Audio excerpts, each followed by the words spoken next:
ગોંડલના જે તે સમયના ધારાસભ્ય પોપટ લાખા સોરઠિયાની ગોળી મારીને હત્યા કરનાર અનિરુદ્ધસિંહ જાડેજાને સુપ્રીમ કોર્ટે આજીવન કેદની સજા ફટકારી હતી, પરંતુ ગુજરાત સરકારના પોલીસ અધિકારી દ્વારા અનિરુદ્ધસિંહ જાડેજાને રાહત આપતો એક આદેશ કર્યો હતો અને આ બાબતના સંદર્ભમાં પોપટ લાખા સોરઠિયાના પુત્ર દ્વારા ગુજરાત હાઈકોર્ટમાં મામલે એક રીટ દાખલ કરી હતી અને આમાં તેમણે માંગ કરી હતી કે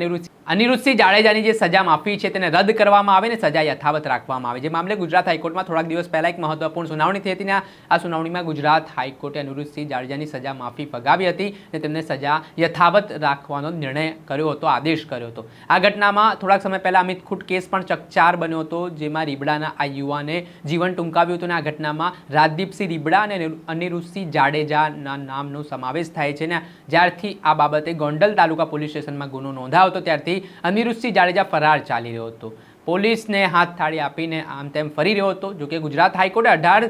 સપ્ટેમ્બર સુધીમાં તેને જેલમાં હાજર થવા માટે આદેશ કર્યો હતો, પરંતુ આ બાબતમાં પણ તેણે સુપ્રીમ કોર્ટ અને જૂનાગઢ જેલમાં એક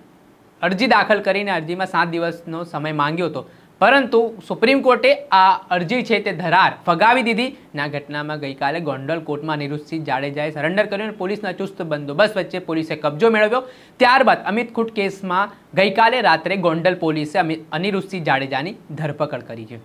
હવે આ ધરપકડ બાદ મોટા ઘટસ્ફોટ થઈ શકે છે, કેમ કે છેલ્લા 3 મહિનાથી તે પોલીસને હાથ થાળી આપીને નાસ્તો ફરી રહ્યો હતો। હવે આ કેસમાં અમિત ખૂટના પરિવારને એવી આશા બંધાઈ છે કે ન્યાય મળશે ને જે મિસ્ટર એક્સ નામનો શખ્સ છે તેની પણ ધરપકડ કરવામાં આવશે, કેમ કે કોણ છે આ મિસ્ટર એક્સ, પોલીસ કેમ અત્યાર સુધી ત્યાં નથી પહોંચી તે બાબતે હવે પોલીસ દ્વારા એ વિષયમાં પણ તપાસનો ધમધમાટ કરવામાં આવશે। ત્યારે જોવાનું રહ્યું કે હવે આગામી દિવસોમાં અમિત ખૂટ કેસમાં પણ મોટો પડદો ઉચકાઈ શકે છે અને ટૂંક સમયમાં રાજદીપસિંહ રીબડાની પણ ધરપકડ થઈ શકે છે, તે પ્રકારના અહેવાલો સૂત્રો તરફથી મળી રહ્યા છે। હવે જોવાનું રહ્યું કે આગામી સમયમાં કયા પ્રકારની પોલીસ દ્વારા કાર્યવાહી કરવામાં આવે છે અને કયા પ્રકારે પૂછપરછમાં ખુલાસા થાય। દર્શક મિત્રો, એન કવરેજ ન્યૂઝને આપ લાઈક કરી લો, સબસ્ક્રાઇબ કરી લો અને શેર કરવાનું ભૂલતા નહીં।